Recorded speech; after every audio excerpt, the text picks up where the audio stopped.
Let's start. So, a very good morning to all of you. And now I'm going to start e-commerce. And the topic for e-commerce is encryption and decryption. What is encryption and decryption? I'm sharing you the screen. Please have a look on it. See, the encryption. I have already, in the last class, I have already discussed that what the encryption means. Encryption means what? Encryption is the transformation of a plain message or text message into an encrypted form. That means अगर किसी message को हम लोगों ने transform कर दिया, इस तरीके से ट्रांसफॉर्म कर दिया कि उसमें जो आपका जो ओरिजिनल मैसेज है, जो ओरिजिनल मैसेज है उसको अनरीडेबल फॉर्मेट में कर दिया ताकि कोई और दूसरा रीड ना कर पाए. Only and only the client to whom you are sending the message can read. Then that message is converted into encrypted format, and that is called encryption. Hope I am clear to everyone. Encryption means the plain message which is getting transformed to the encrypted format, whereas when the encrypted format of the message is transferred back into the plain message or the original message, then it is called as decryption. Now, what is encryption? The process of encoding a message in such a way so as to hide its substance is called encryption.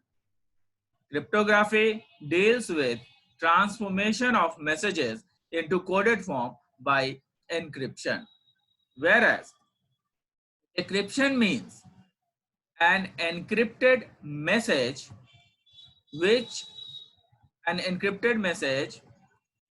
is ciphertext, and the process of turning ciphertext back into the plain text is called decryption or recovery of the original message. That means whatever the message is there has been turned into plain from plain text to the encrypted text, and then again it has been converted back to the plain text from ciphertext, then it is called as decryption. Here you can see in the diagram which I have seen, I am making it larger.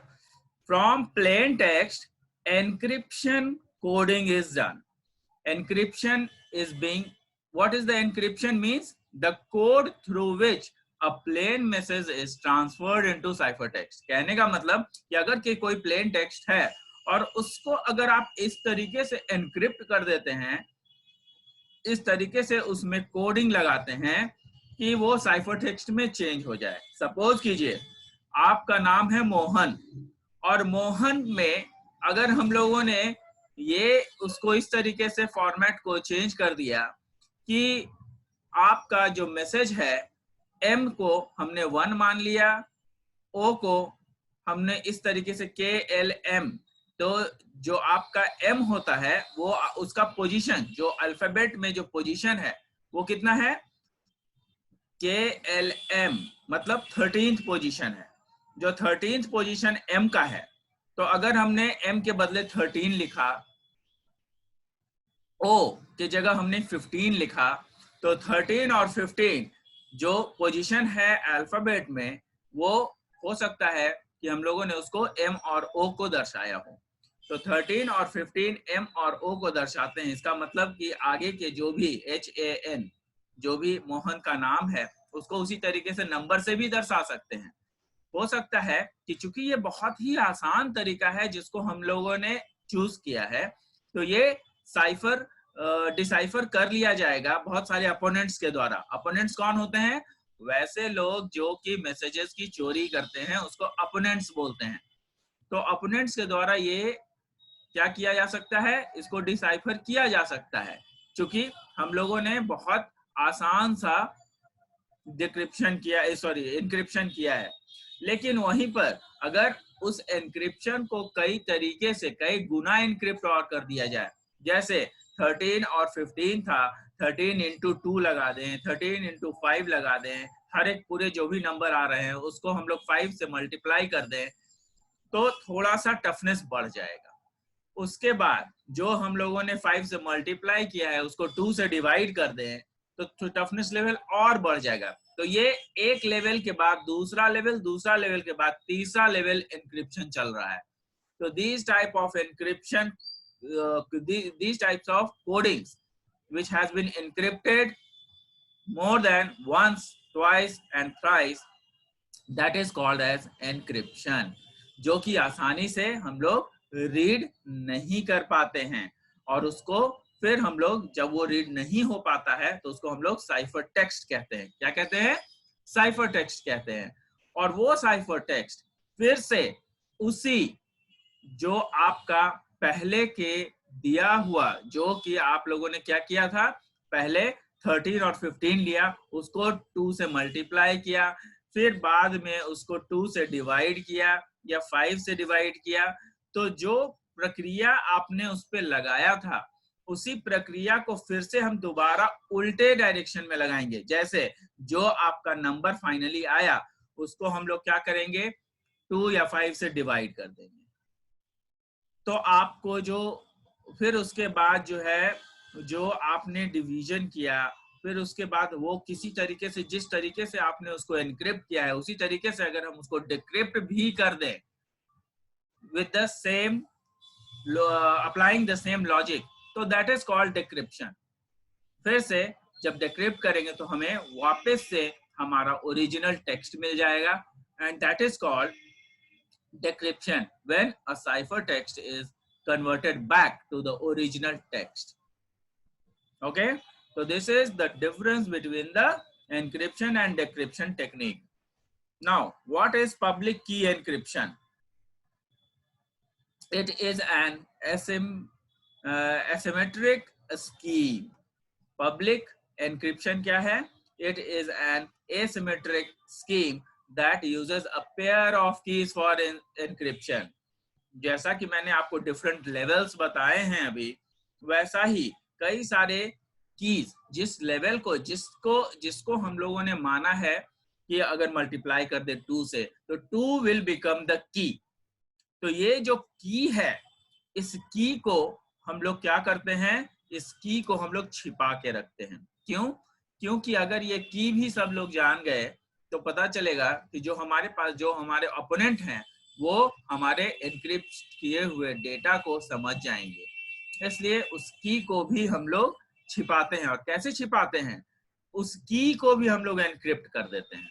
Encrypt करने का मतलब that key is also transformed into some other text, जो कि unreadable format में होगा, and it can be read only by the client to which the message is being transferred. अब यहाँ पे देखिए जो pair of keys of encryption वहां पे लगे हैं, उसमें क्या होता है कि a public key encrypts data and publish the public key to the world. अब ये जो अगर पब्लिक की एनक्रिप्शन है तो उसमें क्या होता है कि वो एनक्रिप्शन ऐसा एनक्रिप्शन होता है जो कि हम लोग डेटा को एनक्रिप्ट तो कर देते हैं, लेकिन चूंकि वो जो डेटा है अगर सभी के लिए अवेलेबल है तो उस की को हम लोग पब्लिश कर देते हैं for the interest of the public. जैसे कि एग्जाम्पल, हम लोग जब किसी साइट को खोलते हैं तो वो जो साइट है वो खुलता है और जो भी इंफॉर्मेशन है वो हमें मिलने लगता है। तो ऐसा नहीं है कि उसमें जो डेटा जो उसमें का डेटा है वो कभी एनक्रिप्ट हुआ ही नहीं था, ऐसा बिल्कुल भी नहीं है। क्या हुआ था? डेटा तो एनक्रिप्ट हुआ, लेकिन जो उसका की है उसको पब्लिकली प्रोवाइड कर दिया गया ताकि कोई भी उस डेटा को देख सकता है। तो this is what happens when a in a public key encryption. अब आगे देखिए, anyone with the copy of public key can encrypt your information. जो भी आपके पास इंफॉर्मेशन होगा वो किसी के द्वारा भी एनक्रिप्ट कर लिया जा सकता है। ये वो एनक्रिप्ट जो इंफॉर्मेशन है वो उनके द्वारा व्यू कर दिया जा सकता है। The primary benefit of public key is that it allows people who have no pre-existing security. जो प्राइमरी बेनिफिट है पब्लिक की का वो ये है कि ये अलाउ करता है उनको जिनको कि पहले से पता है कि कोई मैसेजेस आने वाले हैं और उसका सिक्योरिटी अरेंजमेंट कर दिया जाता है ताकि जो है मैसेजेस सिक्योर भी रहें और जिनको जरूरत है वो उनको देख भी सके। तो जिस को भी मैसेजेस देखना होगा दे विल रिक्वायर दैट की, वो सारे की को उनको रहेगा तभी उन लोग जो है कुछ कर सकेंगे। तो हमारे पास पब्लिक की एनक्रिप्शन कहने का मतलब ये है कि जो हमारे पास डेटा एनक्रिप्ट किया गया था और जिस फॉर्मेट के लिए किया गया था, जिस तरीके से किया गया था, वो जो तरीका है वो तरीका हम लोगों ने क्या किया है, उस तरीका को हम लोगों ने बाहर उजागर कर दिया, लोगों को बता दिया ताकि वे लोग उस डेटा को एनक्रिप्ट कर सकें, डिक्रिप्ट कर सकें और वो लोग उस पब्लिक की के द्वारा रीड कर सकें अपने डेटा को। ठीक है, next I will move to private key encryption. ये तो था पब्लिक की एनक्रिप्शन। कहीं कहीं पर क्या होता है कि कुछ प्राइवेट की एनक्रिप्शंस होते हैं जिसमें कि data is not visible to everyone. हम लोग डेटा को किसी को भी विजिबल नहीं होने देते हैं, उसमें केवल उन्हीं लोगों को विजिबल होने देते हैं जिनको कि ये डेटा भेजा गया है, because there are certain people where these data are not required to be explored by everyone. So हम लोग क्या करते हैं, ये जो डेटा है इसको हम लोग जो की है उसको हम लोग प्राइवेटली इस्तेमाल करते हैं। तो प्राइवेट की is needed whenever there is decryption needed and required a key of decryption in an asymmetric scheme.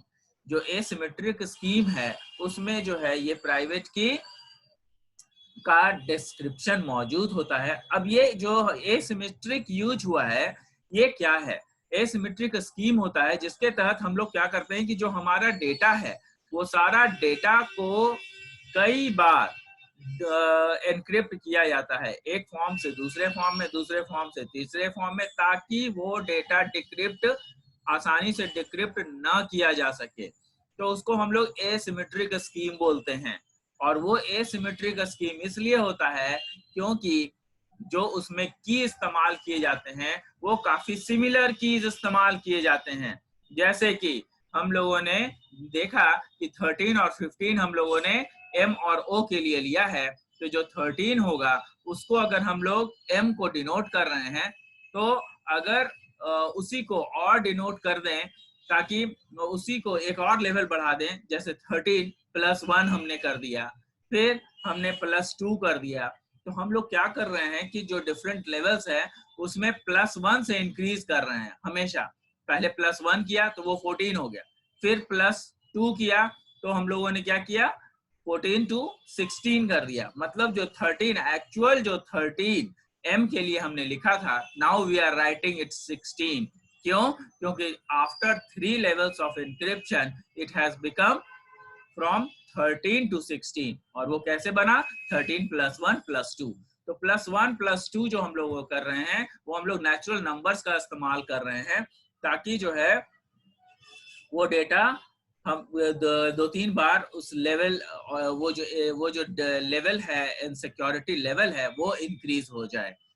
तो इसके लिए हम लोगों ने प्राइवेट की एनक्रिप्शन का इस्तेमाल किया है जिसमें कि हम लोग क्या करते हैं, हम लोग एसिमेट्रिक स्कीम का इस्तेमाल करते हैं जिसमें कि कीज जो हैं वो सिमिलर हैं, जैसे कि पहले 1 से किया फिर 2 से किया। लेकिन वहीं पर अगर हमने कुछ ऐसी चीजों का प्रयोग किया जिससे कि जल्दी से वो डिसाइफर ना हो सके। जैसे मान लीजिए कि अब के डेट में मैथमेटिक्स इतना आगे बढ़ चुका है कि हम लोग बहुत सारे मैथमेटिकल फंक्शंस को यूटिलाइज कर देते हैं, और ये मैथमेटिकल फंक्शंस बहुत ही तरीके से आप लोगों का जो डेटा है उसको सुरक्षित रखने में हमारा सहायक होता है। जैसे आप लोगों ने, कई लोगों ने पढ़ा होगा कैलकुलस। तो जो कैलकुलस होता है उसमें d by d x by d y वगैरह हम लोग लगाते हैं। तो वो तरीका लगा करके भी जो है हम लोग अपने डेटा को सुरक्षित कर सकते हैं, और वो डेटा प्राइवेट की एन्क्रिप्शन कहलाता है।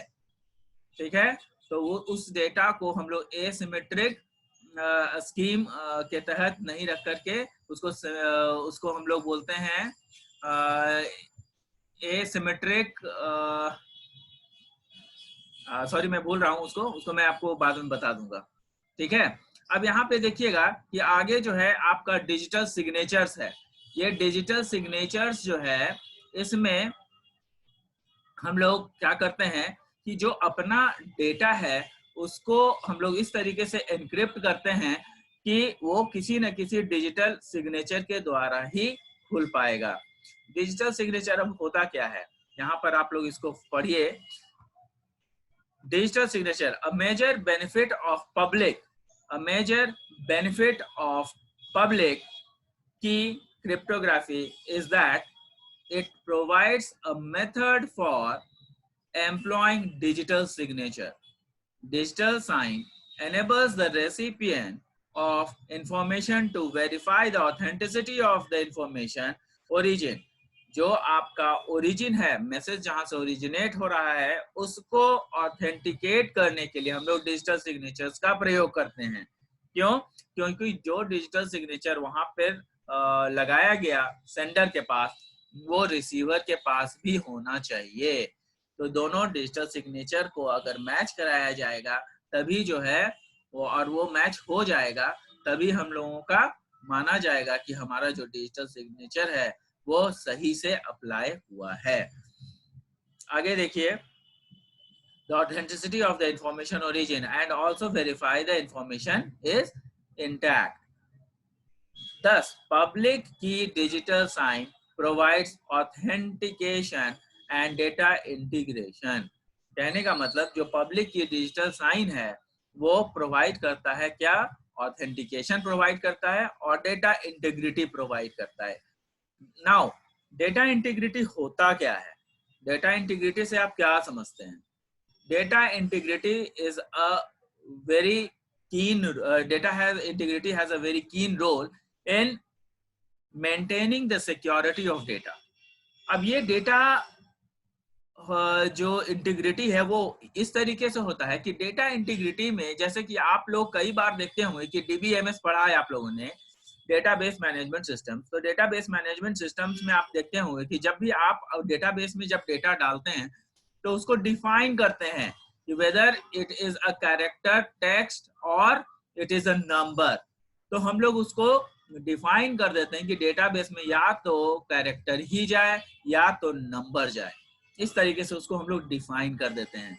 तो जो डिफाइन करते हैं वो डेटा उसी रूप में एक्सेप्ट करता है। इसका मतलब what we have done, we have put a constraint.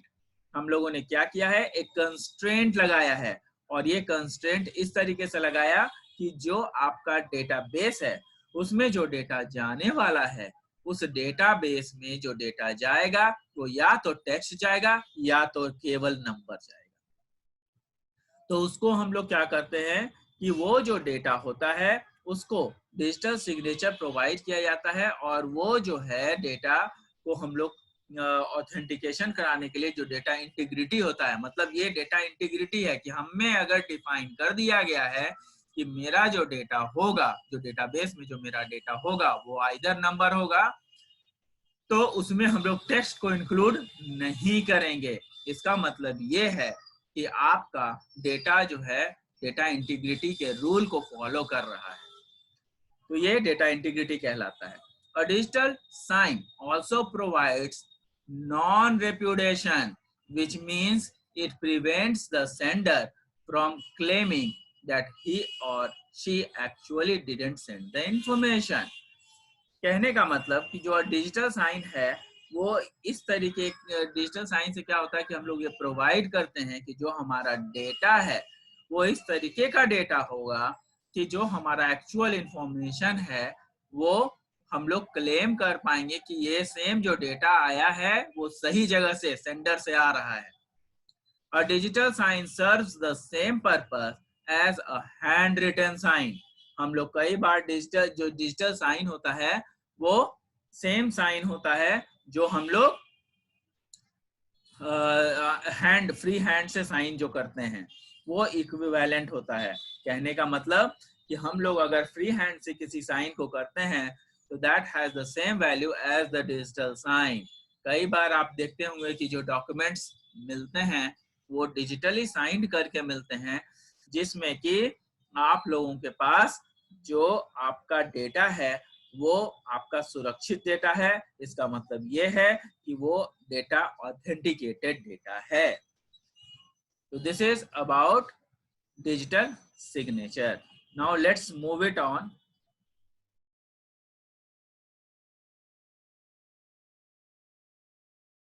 The next,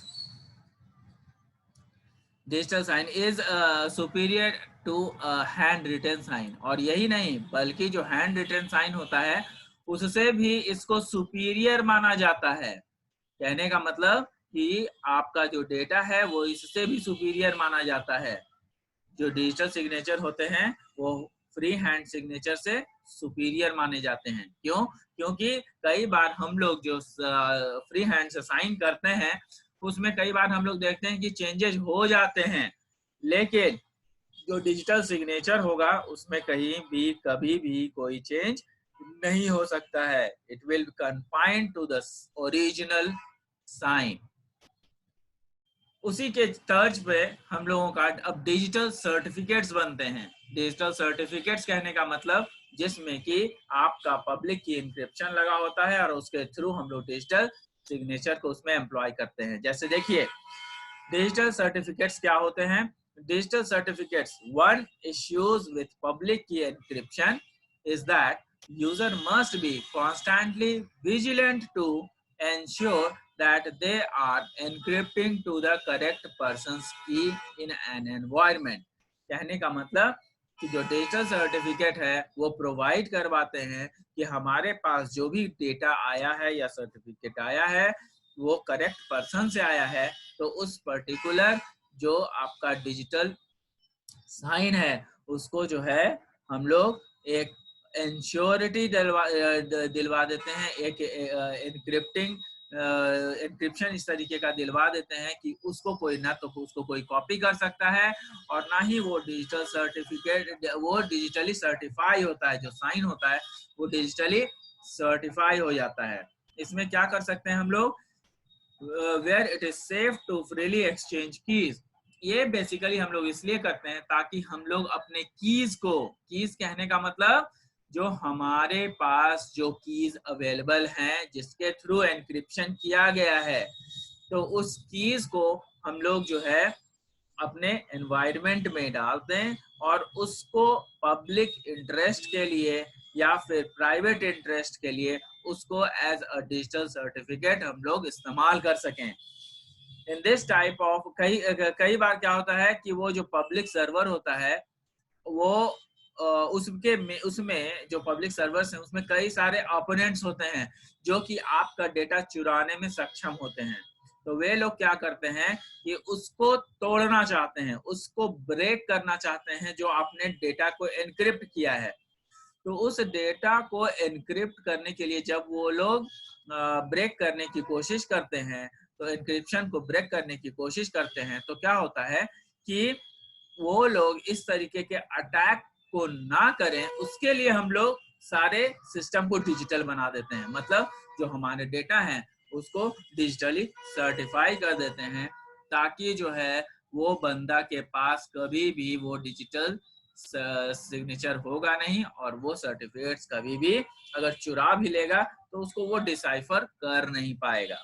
तो हम लोग अपोनेंट्स से पूरी तरीके से अपने सिस्टम को बचा लेते हैं. हमारा सिस्टम बिल्कुल से सिक्योर हो जाता है। Data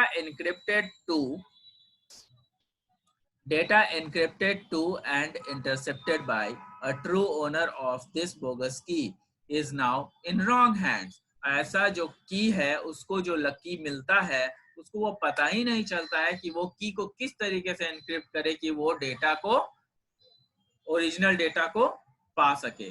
digital certificate simply the task of establishing whether a public key truly belongs to the actual owner.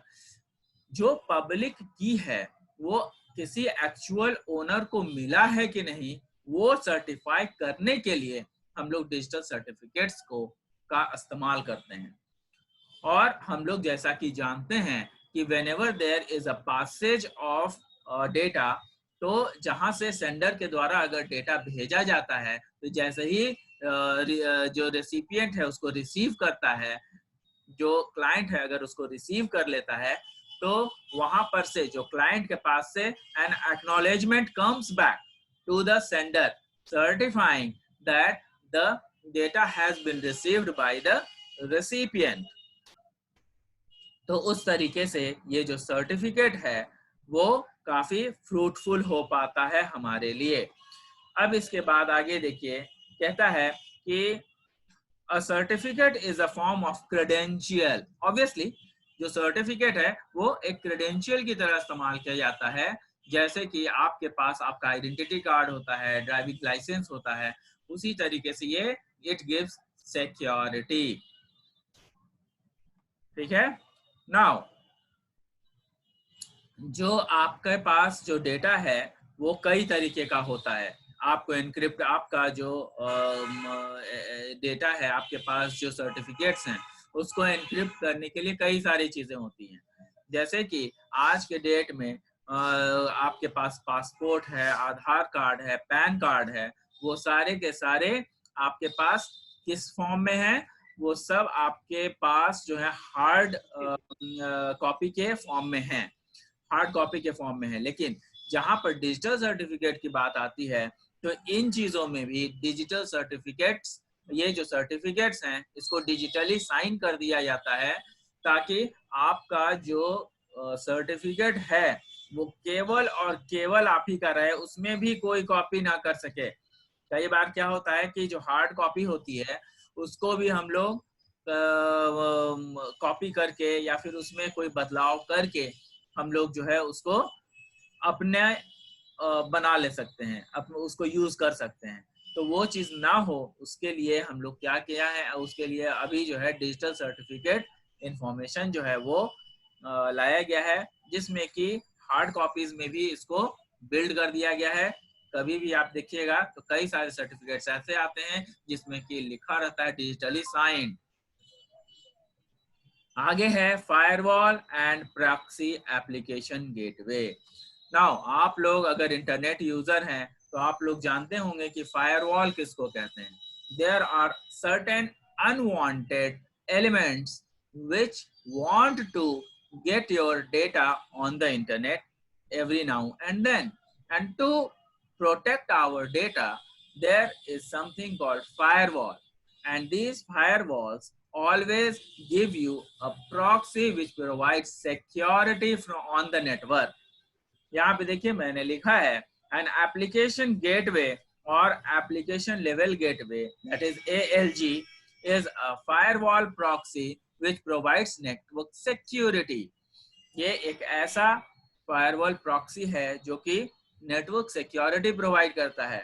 It filters incoming node traffic to certain specification which means only transmitted network application data is filtered। कहने का मतलब जो ये firewall होते हैं वो कई सारे ऐसे एलिमेंट्स को फिल्टर्स करने में सक्षम होते हैं। कहने का मतलब कि आपका जो डेटा है उसको सुरक्षित करने के लिए कई बार फायरवॉल का इस्तेमाल किया जाता है which has a great impact on the security of data। ये क्या करते हैं? ये फिल्टरेशन करते हैं। ठीक है। सच नेटवर्क एप्लीकेशन इंक्लूड, ऐसे नेटवर्क्स क्या, वो कौन से एप्लीकेशन इंक्लूड करते हैं? FTP file transfer protocol, telnet real time streaming protocol, RTSP जिसको कि बोलते हैं, और BitTorrent, इस तरीके का जो डेटा है ये सब चीजें को इस्तेमाल करते हैं। Application gateway provides high level system. Application gateway क्या करता है? It provides high level secure network system communication. ये जो एप्लीकेशन गेटवे है ये हाई लेवल सिक्योरिटी प्रोवाइड करते हैं। When a client request access to server's resources, कहने का मतलब जो अगर कोई क्लाइंट है और वो कोई सर्वर को रिक्वेस्ट कर रहा है तो केवल और केवल उसी के पास ये डेटा जाना चाहिए। इसके लिए हम लोग क्या करते हैं कि जो रिसोर्सेज हैं उसको हम लोग देखते हैं कि हम लोग उस रिसोर्सेज के पास से कैसे अपने फाइल्स को लें और केवल हमें जो डेटा चाहिए उसी को हम लोग विजिबल कर सकें। तो उसके लिए क्या करते हैं? उसके लिए भी फायरवॉल जो है एप्लीकेशन गेटवे काफी यूज में आता है। Web pages and database, the client first connect with a proxy server. हम लोग क्या करते हैं, जो क्लाइंट होता है वो क्या करता है कि सबसे पहले एक प्रॉक्सी सर्वर के साथ कनेक्ट हो जाता है और वो क्या करता है कि एक ऐसा कनेक्शन बनाता है मेन सर्वर के साथ जिसके द्वारा जो आपका डिफरेंट जो सर्वर के साथ, क्लाइंट सर्वर के साथ जो ऑथेंटिसिटी है उसको, वो सिक्योरिटी है उसको वो प्रोवाइड करवाता है फायरवॉल के जरिए। The proxy server hides IP addresses. तो प्रॉक्सी सर्वर क्या करता है? वो IP एड्रेस को हाइड कर लेता है और जो उसका सिक्योर इंफॉर्मेशन है वो क्लाइंट तक पहुंचाता है। तो ये आपका फायरवॉल्स का काम है। इसको आप लोग पढ़ लेंगे और नेक्स्ट जो आपका टॉपिक है वो देखिए, हम लोग का ये टॉपिक अब खत्म होने जा रहा है तो लेट्स फिनिश इट ऑफ। इसमें क्या है कि आपका जो देखिएगा कि जो आपका डेटा है वो क्या करना है, सिक्योर्ड है। वो सिक्योर्ड कैसे है? फायरवॉल के जरिए सिक्योर्ड है। ये फायरवॉल का काम और भी सरल हो जाता है जब उसमें हम लोग कई सारे ऐसे चीजें एक्सटर्नल फायरवॉल प्रोटेक्शन अगर हम लोग डाल देते हैं तो हमारा जो डेटा है जो हमारे कंप्यूटर में आ रहा होता है वो काफी सिक्योर हो जाता है। उसको सिक्योर करने के लिए कई बार हम लोग ये भी देखते हैं कि वो जो डेटा है उसको सिक्योरिटी प्रोवाइड करने के लिए जो फायरवॉल प्रोटेक्शन लगाया जाता है। अब ये फायरवॉल प्रोटेक्शन भी दो तरह के होते हैं। ये क्या होता है कि एक होता है इंटरनेट फायरवॉल और दूसरा होता है फायरवॉल डिवाइस। अब इसमें क्या होता है कि जो इंटरनेट फायरवॉल होते हैं वो नेटवर्क पे जो डेटा है उसको वो दर्शाते हैं, उसको वो जो है सिक्योर करते हैं। जो नेटवर्क पे जो अनवांटेड एलिमेंट्स हैं उसको वो रोकने में इस्तेमाल करते हैं। दूसरा एक फायरवॉल होता है जो कि आपके डिवाइस में इंस्टॉल होता है और वो क्या करते हैं कि आपके डिवाइस में जितने भी डेटा एंटर हो रहे हैं हर एक डेटा को इंटरैक्ट करता है, उस डेटा को चेक करता है कि whether that data is secure और नॉट सिक्योर। तो आपका जो है जितना भी जो डेटा है वो सारे डेटा आपको सिक्योर नजर आते हैं। जैसे कि सपोज कीजिए कि आप लोगों के पास ऐसा डेटा है जिसको कि आप लोग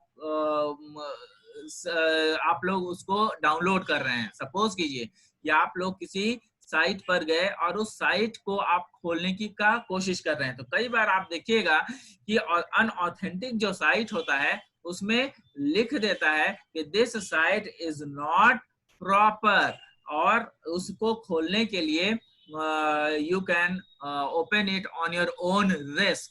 तो ये चीजें अगर कह देता है कि इसका मतलब ये है कि जो हमारे नेटवर्क का जो नेटवर्क पर जो डेटा उपलब्ध है, जो नेटवर्क पर फायरवॉल उपलब्ध है, उसने हमें ये एक मैसेज दे दिया कि जो डेटा है वो हो सकता है कि वो सिक्योर डेटा ना हो, लेकिन अगर आपका इंटरनल फायरवॉल उसको ओके कर देता है जो कि आपका डिवाइस में होता है, तो फिर आप मान सकते हैं कि वो जो फायरवॉल है वो आपको आपका डेटा सुरक्षित कर देगा। तो उस तरीके से हम लोग इसको डिफाइन कर सकते हैं। अब यहाँ पर एक चीज और भी है कि जो हमारा डेटा है कई बार प्रॉक्सी सर्वर के साथ जो है इस्तेमाल किया जाता है। प्रॉक्सी सर्वर क्या होता है? ऐसे सर्वर जो एक डुप्लीकेट सर्वर की तरह काम करते हैं। तो ये डुप्लीकेट सर्वर जो है बेसिकली हमारे जो सिस्टम है उसको तोड़ने की कोशिश करते हैं, उसमें घुसने की कोशिश करते हैं। तो उसको रोकने के लिए भी हमारे फायरवॉल उसमें सक्षम होते हैं। तो firewall is a very plays a very keen role for having a secure data in our system। इसको आप लोग पूरे के पूरे जितने भी मैंने आपको बताया है इसको आप लोग पढ़ेंगे और इसको आप लोग जो है देखें, ध्यान से पढ़ेंगे और देखेंगे कि it is very interesting part. ये जो ई कॉमर्स का है बहुत ही इंटरेस्टिंग पार्ट है। It will really give you a clear concept. तो इसको आप लोग पढ़ने की कोशिश कीजिए। व्हाट आर सिक्योरिटी इश्यूज, उसमें इंक्रिप्शन क्या होता है, डिक्रिप्शन क्या होता है, पब्लिक की इंक्रिप्शन क्या होता है, डिजिटल सर्टिफिकेट क्या होता है, फायरवॉल ये क्या है, फायरवॉल क्या होता है, उसमें